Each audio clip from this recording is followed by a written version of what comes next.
قبر پرستی کا شرک ایسا بھیانک شرک ہے، ایسا غلیظ شرک ہے، جو قوم اس شرک میں مبتلا ہوئی اس قوم پر اللہ کی لعنتیں برسی ہیں۔ اللہ کا پیغمبر امام الانبیاء سید ولد آدم جو سجدوں میں رو رو کر امت کے لیے دعائیں کرتے تھے، وہ نبی قبر پرستوں پر لعنت فرما رہا ہے۔ اور آج دیکھ لو مسلمانوں، تمہارے ملکوں میں، شہروں میں، دیہاتوں میں، قصبوں میں، محلوں میں کوئی جگہ دکھلاؤ جہاں قبر نہیں پوجی جا رہی۔ اللہ کے بندو، کلمہ پڑھنے والے مسلمانوں، تمہیں اسلام نے ایک پہچان دی ہے، ایک انفرادیت دی ہے کہ تم اللہ کو ماننے والے ہو، اللہ کی عبادت کرنے والے ہو، اللہ کو پکارنے والے ہو۔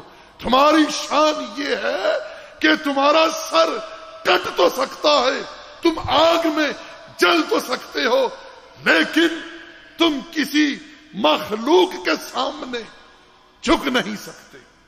رسول اللہ صلی اللہ علیہ وسلم نے تو یہاں تک فرما دیا، جو بندہ یہ پسند کرتا ہے کہ لوگ اس کی تعظیم میں ہاتھ باندھ کر کھڑے ہو جائیں، وہ اپنا ٹھکانہ جہنم میں بنا لے۔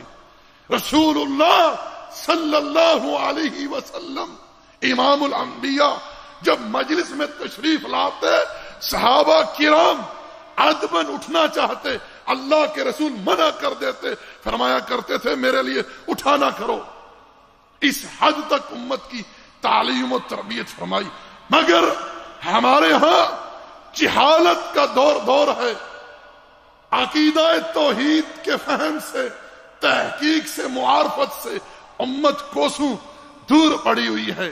اللہ کے بندو، یہودی قبروں کے پجاری، نصرانی قبروں کے پجاری، سکھ گرو نانک کے پجاری، ہندو بتوں کے پجاری، ستاروں کی پرستش کرنے والے ستارے پوجتے ہیں، آگ کو پوجنے والے آگ کو پوجتے ہیں، کوئی سورج کو سجدہ کرتے ہیں۔